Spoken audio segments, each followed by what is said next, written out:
Two Stanford University students are suing the University of Southern California, Yale, and other institutions in a class action lawsuit over the massive cheating admissions case. Molly Barrows, legal journalist for the Trial Lawyer magazine, is here to talk about this. Molly, you may see this differently, but we got calls early on about, is this a class action?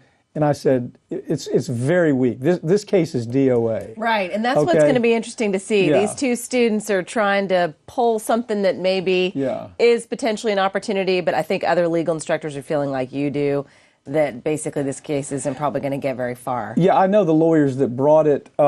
They're capable lawyers, but they're maybe seeing something that's... Here's what you have to articulate. You have to say that, yes, there was some wrong conduct that took place. No question about that. But then you have to tie it up. It's called causation. You have to tie up the bad conduct to an event that affected a class of people.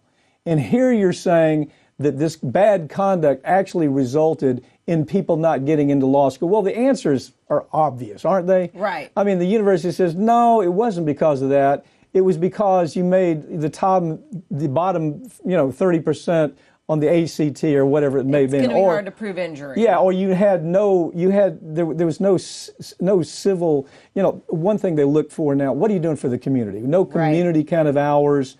There's all of these variables that are there that to be able to class that is such a long shot. But give me your best shot. It is interesting. Well, I don't want to be the one making their case. I'll tell you what they say about their case. So these two students, Erica Olson, Kayla Woods, Woods filing said she had applied to the University of Southern California, was denied despite great scores, standardized test scores, as well as being a talented athlete. Same with Erica Olson. She had also applied to Yale, and they had turned her down. And she said, I paid this $85 application fee. I would never, both of them said we wouldn't have paid these fees or gone through the process had we known that the whole system was rigged and that bribes were involved. And so there are some, and then they're also saying that, hey, we are both Stanford University graduates now. Our degrees are less valued because this is one of the schools that's been tied up in this federal complaint, and perhaps now a potential employer could look at us as having gotten the school, perhaps being bribed. They bribed their way in as opposed to getting in on their own merits.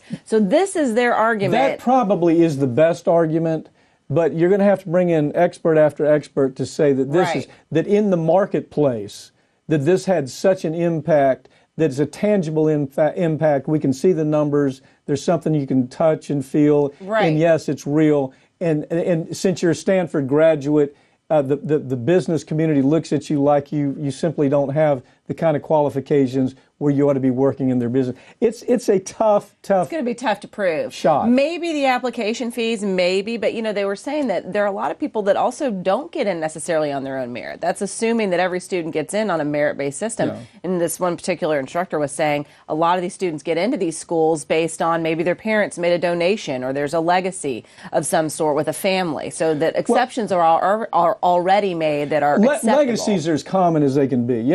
Third generation goes to a particular school. The parents say, "Look, give my child a shot, and I'll help you with a program. It may be whatever the program might be." That happens all the time. That's not illegal. That's a university that says, "Well, we want to protect our legacy. This person may be a potential donor to the university. That's how we stay alive." There's no, that's different.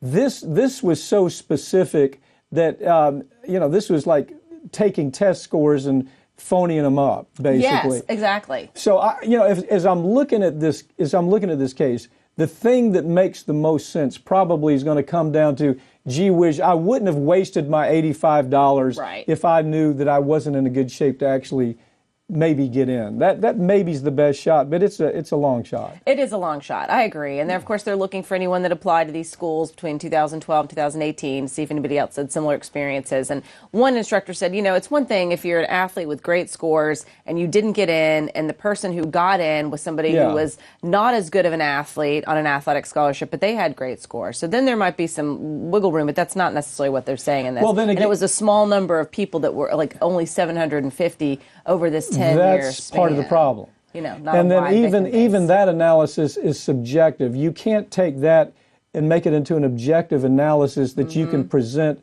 by way, I guess you could find an expert to present some kind of scale that he's looked at this from its impact, and here are tangible numbers that they can give you. But it's very forced. Yes, you're right. And I think the one thing that they were hoping for that might be interesting that comes out of this is learning about the admissions process with a lot of these universities. They certainly can learn a lot about that.